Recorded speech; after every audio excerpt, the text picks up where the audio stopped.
بسم اللہ الرحمن الرحیم، السلام علیکم۔ آپ دیکھ رہے ہیں الف نیوز اور میں ہوں آپ کے ساتھ ماجد علی۔ شامل کرتے ہیں پاکستان اور دنیا بھر سے ون لائن ہیڈ لائنز۔ غزہ پر وحشیانہ صہیونی بمباری کے خلاف یمن کے دارالحکومت سینا میں مظاہرے کیے گئے۔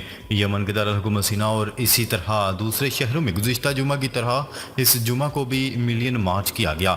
یمنی عوام نے صہیونیت مخالف وسیع مظاہرہ کر کے ایک بار پھر فلسطینیوں کے لیے اپنی بھرپور حمایت پر تاکید کی۔ یمن کے 323 مرکزی علاقوں منجملہ دارالحکومت سینا میں صہیونی حکومت کے خلاف اور مظلوم فلسطینیوں کی حمایت میں مظاہرے کیے گئے۔ شام میں امریکی فوجی اڈے پر حملہ۔ ایرانی خبرسا ادارے کی رپورٹ کے مطابق شام کے مشرقی علاقے میں واقع کونیکو گیس فیلڈ میں موجود امریکی فوجی اڈے پر راکٹ حملہ کیا گیا۔ رپورٹ میں بتایا گیا ہے کہ یہ حملہ 4 مرحلوں میں انجام پایا، جس کو روکنے کے لیے فوجی اڈے میں لگا دفاعی سسٹم 4 مرتبہ فعال ہوا۔ یہ خبر ایسے وقت میں سامنے آ رہی ہے کہ روس کی سپوتنک نیوز نے کونیکو گیس فیلڈ میں امریکی اڈے پر ایک ڈرون حملے کی خبر دی تھی۔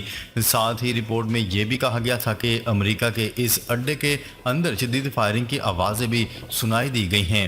ابھی تک ان حملوں میں ہونے والے ممکنہ جانی و مالی نقصانات کی اطلاعات سامنے نہیں آئیں۔ اسرائیل غزہ میں انسداد پولیو مہم کے لیے 3 روزہ جنگ بندی پر تیار۔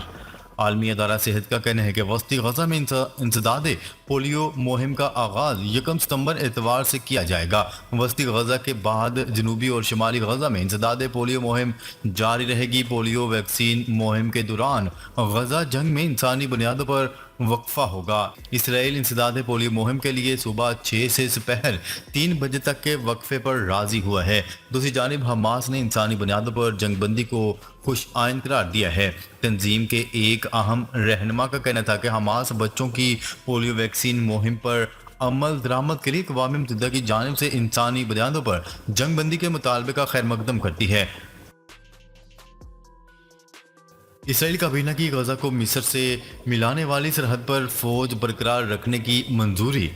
اسرائیلی کابینہ کے مطابق اس اقدام سے حماس کو اس مسئلے پر سمجھوتہ کرنے پر مجبور کیا جائے گا اور اس سے جنگ بندی معاہدے کے امکانات بھی زیادہ ہو جائیں گے۔ اسرائیلی خبرسا ادارے نے اپنی خبر میں بتایا کہ کابینہ کے 8 ارکان نے اس اقدام کی حمایت کی اور اسرائیلی وزیر دفاع نے اس اقدام کی مخالفت کی، جبکہ اسرائیلی وزیر برائے قومی سلامتی ایتمار بن گوئر نے ووٹنگ میں حصہ نہیں لیا۔ اسرائیلی خبرسا ادارے کی رپورٹ کے مطابق اسرائیل فلاڈیلفا کوریڈور پر فوج رکھ کر جنگ بندی مذاکرات میں مضبوط پوزیشن چاہتا ہے۔ واضح ہے کہ فلاڈیلفا کوریڈور مصر اور غزہ کی سرحد پر 14 کلومیٹر طویل ایک تنگ پٹی ہے، جس پر اسرائیل نے غزہ پر حملہ کرنے کے بعد قبضہ کر لیا تھا۔ کراچی میں سائیکلون الرٹ، تعلیمی ادارے بند رکھنے کا فیصلہ۔ موسلادھار بارشوں نے بحیرہ عرب کے کنارے واقع بھارت اور پاکستان کے ساحلی علاقوں میں تباہی مچا دی۔ مغربی بھارت کی ریاست گجرات کے کئی شہروں میں سیلاب آ گیا ہے اور ہزاروں لوگ اپنے گھروں سے نقل مکانی کرنے پر مجبور ہو گئے ہیں۔ حکام نے جمعے کو ایک سمندری طوفان کی پیشگوئی کی تھی۔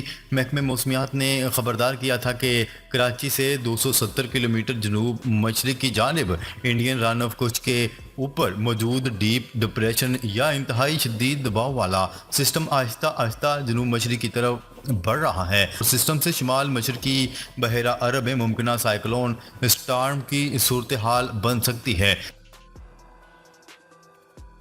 سمندری طوفان کا خطرہ، چین نے سیٹلائٹ کا رخ پاکستان کی ساحلی پٹی پر کر دیا۔ بحیرہ عرب میں ممکنہ سمندری طوفان کے خطرے کے پیش نظر چائنیز میٹرولوجسٹ ایڈمنسٹریشن نے سیٹلائٹ کا رخ پاکستان کی ساحلی پٹی پر کر دیا۔ محکمہ موسمیات کے مطابق سیٹلائٹ کا رخ محکمہ موسمیات پاکستان کی درخواست پر تبدیل کیا گیا۔ محکمہ موسمیات نے بتایا کہ ہر 1 منٹ بعد سائیکلون کی سیٹلائٹ ویڈیوز شیئر کی جا رہی ہیں اور سیٹلائٹ سے سمندری طوفان کے ممکنہ اثرات کی فوری پیشگی ممکن ہے۔ خیال رہے کہ 48 سال بعد اگست کے مہینے میں بحیرہ عرب میں سمندری طوفان تشکیل پا گیا۔ خیال رہے کہ سمندری طوفان سے کراچی میں 60 کلومیٹر فی گھنٹہ کی رفتار سے ہوائیں چل رہی ہیں۔ جرمنی نے 28 افغان شہریوں کو ملک بدر کر دیا۔